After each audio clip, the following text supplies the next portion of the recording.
अंजलि इस वक्त अपनी दुकान पर बैठी हुई थी। किराने की वो शॉप होती है। तभी वहां पर आकर के पहुंचता है एक लड़का जिसकी उम्र 22 से 23 साल की होती है और अंजलि की इस वक्त उम्र 35 साल होती है। वो लड़का वहां पर जाकर जो पहुंचा था उसका नाम कैलाश होता है। वो पेशे से दर्जी होता है, एक लेडीज टेलर होता है। आता है, कुछ सामान लेता है और कहता है कि क्या बात है भाभी, काफी दिन हो गए, आजकल आप कोई ब्लाउज वगैरह नहीं सिलवा रही हमसे। इस पर अंजलि जो होती है वो कैलाश से कहने लगती है कि सिलवाया था तुमसे, लेकिन तुमने तो नापी लेने के बावजूद भी मेरी ब्लाउज को जो है वो टाइट कर दिया था। इस पर कैलाश जो होता है हल्की मुस्कान लिए भाभी से कहता है कि भाभी हम तो नाप सही लेकर ही सिलते हैं, लेकिन शायद आप थोड़ी हेल्दी हो गई हैं और इस वजह से वो ऐसी टाइट हो जा रही होगी। वो कहती है कि हटिए, ऐसी कोई बात नहीं है। तो कहता है कि भाभी इस बार मौका दीजिए, मैं इस बार आपको सही से ब्लाउज सिल कर दूंगा और आपको शिकायत का मौका नहीं दूंगा। कहिए तो अभी ही नाप ले लेता हूँ, टेप तो मेरे पास जेब में ही होती है। इस पर अंजलि जो होती है वो कहती है कैलाश से कि नहीं, अभी यहाँ दुकान पर नहीं, घर पर आकर इत्मीनान से जरा ठीक से करिएगा और अच्छे से सिलिएगा। वो कहता है कि भाभी कब आऊँ? तो वो कहती है कि मैं फोन करूंगी दोपहर में, तब तुम घर पर आ जाना। कहता है कि ठीक है। कैलाश वहां से चला जाता है। दोपहर के बाद जब उसका पति दुकान पर आकर के पहुंचता है तब अंजलि जो है वो वापस घर को जाती है और घर जाने के बाद वो उस लेडीज टेलर कैलाश को फोन लगाती है। कैलाश तो जैसे इंतजार में ही बैठा था, सेल फोन आते ही वो भागता हुआ आ जाता है और आकर के जब दरवाजा खटखटाता है तो दरवाजा खोलती है अंजलि। उसे देख करके वो बिल्कुल ही शॉक्ड रह जाता है, क्योंकि अंजलि जो थी इस वक्त सिर्फ और सिर्फ पेटीकोट और ब्लाउज में उसके सामने खड़ी थी और उसकी शरीर कुछ भगवान ने इस प्रकार से बनाया था कि थोड़े से हेल्दी वेल्दी शरीर की थी, जिसे देखकर आंखें चौंधिया गई थी कैलाश की। कहता है कि अरे वाह भाभी, ऐसा लगता है कि आप तो नाप देने के लिए पहले से ही तैयार बैठी हुई थी। इस पर अंजलि कहती है कि हाँ, जून का महीना है, गर्मी बहुत है और गर्मी बहुत लग रही थी, बस ऐसे ही लेट गई थी कूलर के सामने, और तुम भी जो आने वाले थे। तो कहता है कि ठीक है। जैसे ही वो अंदर दाखिल होता है दरवाजा अंदर से बंद करके कुंडी लगा दिया जाता है। उसके बाद कहती है कि चलो अब नापी ले लो, और जब निकाल करके वो टेप नापी लेने लगता है, उसके बाद ऊपर से लेकर नीचे तक वो नापी लेता है। तो वो कहती है कि तुम ठीक से नापी नहीं ले रहे और फिर से तुम वैसे ही ब्लाउज को खराब कर दोगे। और ये कहते हुए उसने जो ऊपर में वस्त्र पहना था वो उसे हटा देती है। कैलाश को अपनी आंखों पर इस वक्त विश्वास नहीं हो रहा था। वो जो चाहता था सब कुछ उसके सामने अपने आप होता जा रहा था, उसे कुछ भी कहने की जरूरत ही नहीं पड़ी थी। और जैसे ही वो ये नजारा देखता है वो बिल्कुल ही पागल हो जाता है। और उसे जब अंजलि नाप लेने के लिए कहती है तो वो कांपते हुए हाथों से वो टेप से जब नापी लेने लगता है तो उसकी दिल की धड़कनें काफी तेज हो जाती है। और उसके बाद वो नापी वगैरह तो ले लेता है। फिर अंजलि जो होती है वो कैलाश से कहती है कि पैसे कितने लोगे? तो वो कहता है कि भाभी आपने जो दिखा दिया इसके बाद मुझे आपसे कहाँ पैसे लेने बनते हैं। ये चीज तो ऐसे तो पैसे देने के बाद भी देखने को नहीं मिलती हम जैसों को। अंजलि जो है ये कहकर मुस्कुरा देती है, कहती है कि सिर्फ देखते ही रह जाओगे, कुछ करोगे भी? बस इतना सुना था कि जैसे कैलाश को हरा सिग्नल मिल जाता है और फिर उसके बाद वो अंजलि के साथ जैसे कि सब कुछ करना चाहता था और अंजलि भी उसके साथ सब कुछ करना चाहती थी, और दोनों ही एक दूसरे के साथ जो है वो सब कुछ करने के लिए तैयार हो जाते हैं। और फिर वो लेडीज टेलर कैलाश जो होता है वो दोनों मिलकर एक दूसरे के साथ समय बिताते हैं। अब दोनों ही एक दूसरे को बेझिझक, जैसे लग रहा था कि दोनों ही एक दूसरे से चाह रहे थे। अंजलि का फोन भी उस वक्त बेझिझक बज रहा था, लेकिन फोन वो उस वक्त साइलेंट कर देती है और अपने काम में व्यस्त हो जाती है। जब दोनों फ्री हो जाते हैं फिर वहां से निकल करके जब कैलाश चला जाता है, कहता है कि भाभी अगली बार कब आओ? तो कहती है कि मैं फोन करूंगी तब आ जाना। कैलाश वहां से चला जाता है और फिर उसके बाद वो अपना फोन देखती है और जो नंबर होता है वो उस पर डायल करती है वापस से और उससे कहती है कि अब तुम आ जाओ, मैं जो है घर में इस वक्त अकेली हूँ। इसके बाद एक लड़का कुछ देर के बाद फिर से घर में आकर के पहुंचता है। ये जो लड़का था ये कोई दूसरा लड़का था और वो घर में घुसते ही अंजलि के साथ रिश्ता बनाने की कोशिश करता है और अंजलि उसके साथ भी वापस से कमरे में जाती है और उसके साथ भी वही सब कुछ दोहराती है जो उसने कुछ देर पहले कैलाश के साथ किया था। आखिर ये जो दूसरा लड़का था जो यहाँ पर आकर के पहुंचा था ये कौन था और अंजलि ये सब क्यों कर रही थी, क्या कर रही थी? ऐसा क्या उसका शौक था जो कि वो लड़कों को अपने घर पर बुला रही थी और फिर उसके साथ इस तरह के काम करती थी? और इसके बाद इस घटना में जो कुछ होता है, क्योंकि अंजलि जो एक बार शुरू हुई थी तो वो यहीं पर रुकने वाली नहीं थी दोस्तों, बहुत ही हैरान कर देने वाली के लिए। तो आइए जानते हैं पूरी कहानी इस वीडियो में, लेकिन वीडियो में आगे बढ़ने से पहले हमारी वीडियो को एक लाइक कर दीजिएगा, चैनल को भी सब्सक्राइब जरूर कर दीजिएगा। दोस्तों ये सच्ची कहानी है कानपुर देहात की। कानपुर के देहात के रहने वाले विद्यानंद की इकलौती बेटी, मतलब बेटियों में एक अंजलि और दो बेटे थे। दो बेटों का पहले ही विवाह हो चुका था। अंजलि भी विवाह के लायक हुई तो लड़का तलाश करने लगे और जब लड़का तलाश करने लगे तो एक सागर नाम के लड़के से उसकी शादी कर दी जाती है। परिवार अच्छा था, पैसे वाला था, ब्याह करके वो सागर के साथ अंजलि चली जाती है, वहां पर रहने लगती है। लेकिन परिवार का माहौल कुछ ऐसा था कि उसकी पूरी ही वहां पर उसकी सास की हुकूमत चलती थी। ज्वाइंट फैमिली थी और बहुत सारे लोग थे। अब होता क्या है कि एक हफ्ते के अंदर ही वो घर के सारे काम काज की जिम्मेदारी अंजलि पर डाल जाती है। खैर अंजलि फिर भी काम करने लगती है, उसे कोई दिक्कत नहीं था। लेकिन जो सागर था, जैसा कि वो बताया गया था कि वो कुछ काम धंधा करता ही नहीं गया था। वो बताया गया था कि वो अच्छा खासा पैसा कमाता है, काम करता है। विद्यानाथ ने भी ढंग से कोई इंक्वायरी नहीं की थी अंजलि के लेकर। अंजलि को लगने लगा था कि शायद वो शादी करके फंस गई है। बात इतनी पर ही नहीं रुकती, वो दिन रात शराब पीता था और शराब पीने के बाद वो कुछ दिनों के बाद अंजलि को पता चलता है कि वो जो है उसका चरित्रहीन भी है, उसका बाहर किसी दूसरी महिला के साथ भी अवैध संबंध है। और वो जो है जब ड्रिंक करके घर आता है तो अंजलि जो है उसे रोका टोका करती थी, तो इससे उसे बहुत बुरा लगता था। वो बहुत बदतमीजी और बदसलूकी करने लगता था अंजलि के साथ। एक दिन जब सास के सामने अंजलि उसे बोलती है, जब वो घर पर शराब पी कर आता है तो उसकी सास उल्टा अंजलि से कहती है कि तेरे बाप के पैसे की तो वो नहीं पीता, वो अपने पैसे की पीता है।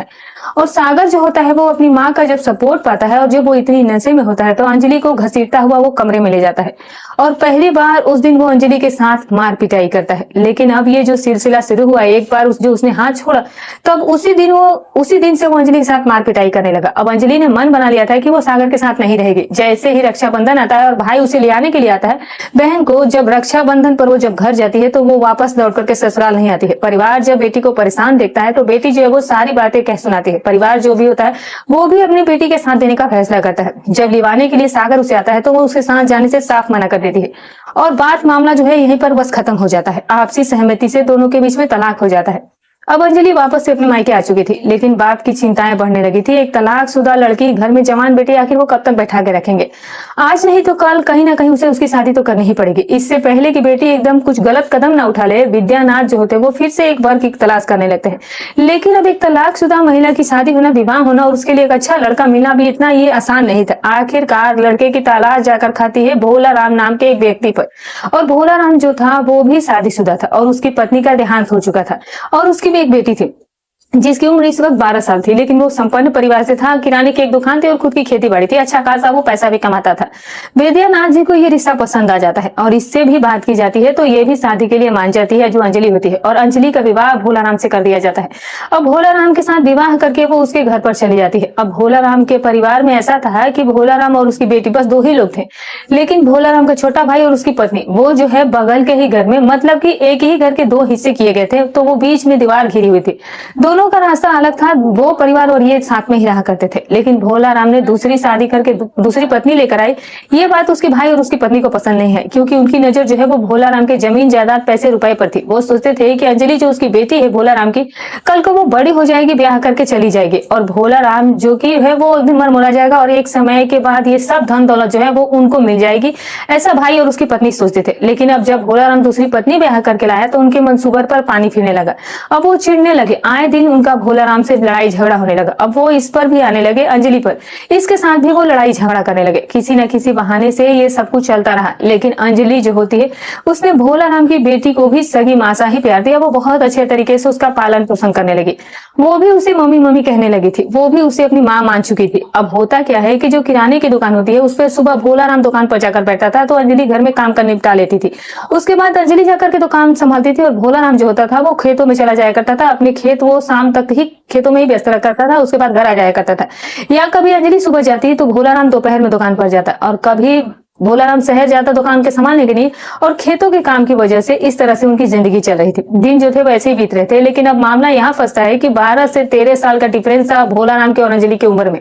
अब होता क्या है कि शादी में 1 से 1.5-2 साल तक सब कुछ ठीक ठाक चला था। लेकिन अब दोनों की उम्र में जितना जो गैप था, अब भोलाराम जो था वो उस पर खरा नहीं उतार रहा था, वो अंजलि के अरमानों को पूरा नहीं कर पा रहा था। आप समझ रहे होंगे कि वो उसकी जरूरत को, ख्वाहिशों को पूरा नहीं कर पा रहा था। शाम को वो थका हारा खेतों से वापस आता और रात को जब वो दोनों बेडरूम में जाते तो अंजलि की जो ख्वाहिशें होती, जो उसकी भावनाएं होती है वो उसके प्रति, और जब उसके पास वो जब जाती तो वो उसे धुतकार करके अलग कर दिया करता था और फिर सो जाया करता था। कहता है कि अब मुझसे ऐसा कुछ नहीं होता, मैं थक चुका हूँ।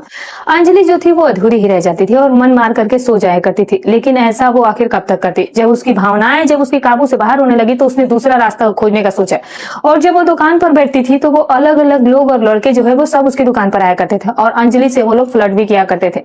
अंजलि भी उनके साथ खुल करके मजे लिया करती थी। बस यही से अंजलि की भावनाएं जो थी वो और ज्यादा भड़कने लगी थी। अब उसका संयम खुद पर से छूटने लगा था।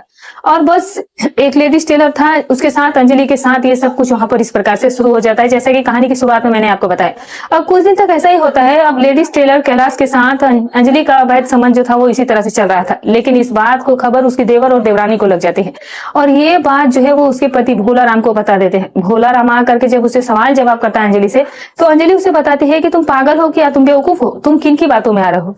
अक्सर ऐसा ही होता है जब दूसरी शादी होती है और पत्नी जो है वो किसी व्यक्ति के दूसरी बीवी बनकर के आती है, तो लोग उसके चरित्र पर तो ऐसे ही सवाल उठाते हैं। और रही बात तुम्हारे भाई और भाभी की, तो वो लोग तो चाहते ही हैं कि तुम्हारी और मेरी लड़ाई हो जाए और मैं तुम्हें ऐसे छोड़ करके चली जाऊं। वो तो हमेशा से यही चाहते थे, जब से मैं नहीं थी तभी से वो तुमसे नफरत करते हैं। उनकी नजर तुम्हारी जमीन जायदाद और प्रॉपर्टी पर है, और वो हम लोगों की सुख शांति जो है वो देख नहीं सकते हैं। भोला राम जो है पत्नी की बातें में आ जाता है। वो अंजलि से कहती है कि बात तो यही सही कह रही है, और वो अंजलि पर विश्वास कर लेता है, अपने भाई भाभी पर वो विश्वास नहीं करता है। जब अंजलि को ये बात समझ में आ चुकी थी कि अब मामला जो है वो थोड़ा काबू से बाहर निकल रहा है, तो वो कैलाश को भी सतर्क कर देती है कि अब तुम तभी आओगे जब मैं तुम्हें फोन करके बुलाया करूंगी। और स्थिति को समझते हुए वो फोन करती कैलाश को और बुलाती, और कैलाश आता, और फिर दोनों एक दूसरे के साथ समय बिताते और कैलाश चला जाता। इसी तरह से मामला चलता रहता है। कुछ महीने बीते थे, लेकिन होता क्या है कि अंजलि जो थी वो एक नाव की सवारी करने वाली महिला नहीं थी। अब जो थी वो कैलाश से बोर होने लगी थी। वो कैलाश से अक्सर वैसा हो रहा था कि व्यक्ति जब किसी से बोर नहीं होता है, लेकिन जब किसी की जिंदगी में नया व्यक्ति आता है, तो दोस्तों ऐसे संबंधों में इंसान जो है वो पहले व्यक्ति से बोर होने लगता है। उसमें उसे हजार कमियां नजर आने लगती हैं, क्योंकि सामने वाले व्यक्ति में उसे ज्यादा खूबियां नजर आने लगती हैं। और ऐसा ही होता है अंजलि के साथ। जब वहीं का एक और लड़का जिसका नाम राजू होता है, जो कि पेशे से मोटर मैकेनिक होता है, और जब वो अंजलि की दुकान पर आने लगता है कभी पान मसाला वगैरह खरीदने या फिर कुछ सामान वगैरह खरीदने, वो अंजलि से बातें करता था। तो बातें बनाने में वो बहुत ही ज्यादा वो लड़का उत्साह था। बड़े ही मजाकिया अंदाज में वो अंजलि के साथ फ्लर्ट किया करता था, और अंजलि को ये चीजें बहुत पसंद आती थी। बस दोनों में नजदीकियां बढ़ जाती है और दोनों के नंबर एक्सचेंज हो जाते हैं। रातों को चैट होने लगती है और दिन में बातें होने लगती हैं, और धीरे धीरे अंजलि जो है वो खुद को उसे भी सौंप देती है। उसे भी घर बुलाती है और उसके साथ भी उसी प्रकार से रिश्ता बनाती थी। लेकिन अंजलि जो थी वो अब दो नावों की सवारी कर रही थी। कैलाश को ये बात बिल्कुल पता नहीं थी कि अंजलि जो है वो किसी और के साथ भी ये सब कुछ कर रही है, और उसके पति भोला को तो पहले से ही नहीं पता था कि पत्नी जो है उसके पीछे क्या गुल खिला रही है। लेकिन कहीं ना कहीं कैलाश जो था वो अब उससे प्रेम करने लगा था। लेकिन अंजलि जो थी वो कैलाश से नहीं, बल्कि वो मोटर मैकेनिक राजू से प्रेम करने लगी थी। उसने राजू के सामने एक बार प्रस्ताव भी रखा कि हम जो है भाग चलते हैं, शादी कर लेते हैं। लेकिन राजू ने इस बात से इनकार कर दिया, क्योंकि वो जो है वो सिर्फ मौज मस्ती के लिए समय बिताता था अंजलि के साथ। वो उससे शादी वादी को लेकर के बिल्कुल ही सीरियस नहीं था। भला ऐसी महिला से कौन शादी करेगा जो इस प्रकार की चरित्र की औरत हो और पहले से ही किसी की पत्नी हो। लेकिन अंजलि अपने आप को आज भी अपने आप को 16 साल की लड़की ही समझती थी, और अब इसी प्रकार से अंजलि जो थी वो दो नावों की सवारी कर रही थी। अब होता क्या है कि एक दिन अंजलि का जो पति होता है भोला राम, उसकी जो पुरानी ससुराल थी पहली पत्नी की, वहां पर कोई प्रोग्राम होता है, तो अपनी बेटी को साथ लेकर के भोला राम वहां पर चला जाता है अपनी पुरानी ससुराल, और अंजलि यहीं पर रह जाती है। और अंजलि के पास तो एक खुला मौका, खुला छूट मिल गया था। अगले दिन भोला राम जब बेटी लौट करके वापस आती है, तो उन्हें बहुत आश्चर्य होती है, क्योंकि उनकी दुकान जो थी वो आज बंद थी, जबकि अंजलि को इस वक्त दुकान में होना चाहिए था। घर जाते हैं तो घर का जो मेन डोर था वो खुला हुआ था। अब ये अंदर जाकर के आवाज लगाते हैं तो अंजलि कहीं नहीं दिखती है। बेडरूम के दरवाजे की कुंडी भी बाहर से बंद थी। जाकर वो उस कुंडी को खोलते हैं, और जब दरवाजा खुलता है तो दोनों की चीख निकल जाती है। अंजलि जो थी इस वक्त लहूलुहान हालत में वहां पर पलंग के नीचे पड़ी हुई थी। चीख पुकार सुन करके आसपास के लोग जमा हो जाते हैं। पुलिस को खबर कर दी जाती है। पुलिस आकर के पहुंचती और देखते हैं तो अंजलि जो थी उसकी मृत्यु हो चुकी थी। वहां पर सबूत जो थे वो जुटाए जाते थे। अंजलि की बॉडी को पोस्टमार्टम के लिए भिजवा दिया जाता है। फॉरेंसिक टीम भी आ जाती है, डॉग स्क्वाड भी आकर के पहुंच जाती है। डॉग स्क्वाड जब अपने काम में लगता है तो वहां से निकल करके वो शराब के ठेके तक जा पहुंचता है, और फिर उसके बाद डॉग स्क्वाड भी गुमराह हो जाता है, वो वापस घर आ जाता है।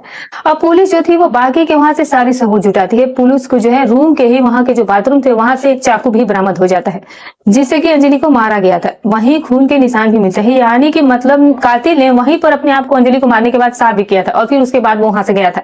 अंजलि का फोन पुलिस को बरामद नहीं हुआ था। पुलिस जो है वो अपनी जांच को आगे बढ़ाती है और सीसीटीवी फुटेज खंगालने की कोशिश करती है, लेकिन कैमरा जो था वो भोला राम के घर से काफी दूरी पर था। उस फुटेज में नजर तो आ रहा था कि कोई व्यक्ति जो है उनके घर में दाखिल हुआ है और वहां से निकल करके गया है, लेकिन काफी जूम करने के बाद, काफी कोशिश करने के बाद भी वो क्लियर नहीं दिख रहा था कि वो व्यक्ति कौन होता है, वो पहचान में नहीं आ रहा था। पुलिस अपनी मुखबिर जब लगाती है और जब पुलिस पता करने की कोशिश करती है तो पता चलता है कि गांव में ही एक जो उसकी पत्नी होती है उसकी चरित्र साफ नहीं होती है। ये जो है कैरेक्टर की थोड़ी अलग थी। इसके संबंध बहुत से थे, लेकिन ये संबंध किससे थे खुलेआम कोई लड़के का कोई नाम नहीं ले रहा था। अब जो उसकी बेटी होती है, पुलिस जब उसका भी बयान लेती है, भोला राम का भी बयान लेती है, तो बताते हैं कि हम लोग कहाँ गए थे, कहाँ अब कब लौट कर आए। लेकिन बेटी बयान में ये बात बताती है कि उसके जो चाचा और चाची है उन्होंने ही उसकी माँ को मारा है, क्योंकि चाचा और चाची हमेशा ही माँ से लड़ाई झगड़ा करते थे, पापा से भी लड़ाते झगड़ते थे और उन्होंने एक दो बार मम्मी को मारने की कोशिश भी की थी। उन पर वो लोगों ने हाथ भी उठाया था और चाची जो थी वो खुलेआम धमकी देती थी कि तुम चाहे कितनी ही तरक्की कर लो, लेकिन तुम्हारे घर में चिराग जलाने वाला कोई नहीं बचेगा। अब पुलिस के लिए इतना काफी था, उसके चाचा और चाची को हिरासत में ले लिया जाता है और सख्ती से पूछताछ की जाती है। लेकिन वो लोग लाख सख्ती बरतने के बाद वो हर चीज तो कबूल कर रहे थे, लेकिन इस बात से वो लोग साफ इनकार कर रहे थे कि अंजलि की हत्या में उनका कोई भी हाथ है। पुलिस को समझ में आ जाता है कि ये लोग जो कह रहे हैं वो शायद इसमें इन लोगों का सच में हाथ नहीं है। पुलिस जब अंजलि के कॉल डिटेल निकलवाती है तो अंजलि के कॉल डिटेल्स में 2 नंबर निकल करके सामने आते हैं जिन पर अंजलि के लगातार बातचीत हुआ करती थी। और आश्चर्य नहीं होगा आपको ये जानकर कि वो जो नंबर होता है, वो जिसको नंबर थे, वो नंबर एक कैलाश का था और दूसरा राजू का था। पुलिस जो है वो दोनों को ढूंढती है तो राजू तो मिल जाता है, लेकिन कैलाश जो था वो फरार हो गया था। पुलिस राजू को हिरासत में लेती है और उसे पूछताछ करती है। वो कबूल कर लेता है, उसके जो भी संबंध थे, जो अनैतिक संबंध थे, वो कबूल कर लेता है, लेकिन उसने अंजलि को नहीं मारा। अब पुलिस जो होती है उसके साथ भी कड़ाई से पूछताछ करती है, लेकिन वो भी साफ इनकार करता है कि उसने अंजलि का कत्ल नहीं किया है। अब ये बात जब थी, अब जब कैलाश पकड़ जब तक नहीं आता है तब तक ये मामला खुलने वाला नहीं था। कैलाश जो था वो फरार चल रहा था, लेकिन काफी जद्दोजहद के बाद पुलिस जो है वो कैलाश को भी गिरफ्तार कर लेती है और कैलाश को हिरासत में ले लिया जाता है। और जब कैलाश से पूछताछ की जाती है तो कैलाश जो है वो टूट जाता है और कैलाश कहानी बताता है जो इस प्रकार से निकल करके सामने आता है। कैलाश जो होता है वो प्यार करने लग गया था अंजलि के साथ और वो अंजलि से शादी करना चाहता था, लेकिन अंजलि जो थी वो उस चीज के लिए उसे मना कर देती है। चलो इस बात से कैलाश को कोई आपत्ति नहीं थी, जो भी था उसके संबंध था उसके साथ था, लेकिन अब ये सब कुछ चल ही रहा होता है कि एक दिन भोला राम की गैर मौजूदगी में उसके घर में उसने जा करके उसके साथ जो उसे रास्ता बना रहा होता है। तो आज भी अंजलि का फोन जो है वो लगातार बज रहा था, जैसा कि कहानी की शुरुआत में जो मैंने आपको बताया था कि फोन उसका लगातार बजता था, लेकिन तब कैलाश ध्यान नहीं देता था। लेकिन अब कैलाश फोन बजने पर ध्यान देने लगता था कि हमेशा ये फोन इतना बजता क्यों है और उसके सामने फोन अंजलि जो रिसीव करके बात नहीं करती है। आज भी फोन बज रहा था लगातार और कैलाश कहता है कि फोन उठा लो, अंजलि कहती है कि नहीं, और फिर उसके बाद कैलाश के कहने पर अंजलि फोन उठा लेती है और फोन में सिर्फ इतना ही बोलती है कि हाँ हूँ ठीक हूँ, ऐसे ही कुछ कहती रहती है और कहती है कि बाद में फोन करती है, तब आना, और ऐसे ही बातें करके वो फोन कर देती है। कैलाश को डाउट होता है, वो पूछता है किसका फोन था। अंजलि बताने को तैयार नहीं थी, बस बात जो थी वो यहीं से बढ़ जाती है और उसके बाद कैलाश जो है वो जबरदस्ती फोन छीन लेता है अंजलि का और फोन देखता है तो वो फोन जो था वो राजू नाम के लड़के का होता है। और कैलाश को समझते ये देर नहीं लगती है कि अंजलि जो है वो उसे भी धोखा दे रही थी और उसके साथ साथ वो राजू के साथ भी जो रिश्ते में है। अब अंजलि से जब वो जबरदस्ती पूछता है तो अंजलि इस बात को कबूल कर लेती है। बस कैलाश का गुस्सा यहीं से 7वें आसमान पर चढ़ जाता है, वो धोखे को बर्दाश्त नहीं कर पाता, वहीं पर वो अंजलि से मार पिटाई करने लगता है और इतना मारता है कि अंजलि जो है वो बेसुध हो जाती है। और तभी भी उसका गुस्सा शांत नहीं होता है, किचन में जाता है, वहां पर रखी हुई चाकू उठा करके आता है और अंजलि का वो गला रेत देता है और फिर उसके बाद वहीं पर बाथरूम में वो सब हाथ पैर साफ करने के बाद अंजलि को फोन लेकर के उसका वो फरार हो जाता है और इस प्रकार से पुलिस के हत्थे वो चढ़ जाता है। और ये बात जो थी वो खुल करके सामने आ जाती है सभी के सामने। तो दोस्तों किस प्रकार से एक महिला ने अपनी जरूरत को पूरा करने के लिए क्या कुछ किया और उसका अंजाम ये हुआ कि उसे अपनी जान से हाथ धोना पड़ा। दोस्तों इस पूरे घटनाक्रम को सुनने का उद्देश्य किसी को परेशान करना नहीं है, ना ही किसी का दिल दुखाना है, बल्कि आपको जागरूक करना है, आपको सचेत करना है। आप सभी लोग अपना ख्याल रखें, स्वस्थ रहें, सुरक्षित रहें। जय हिंद, जय भारत।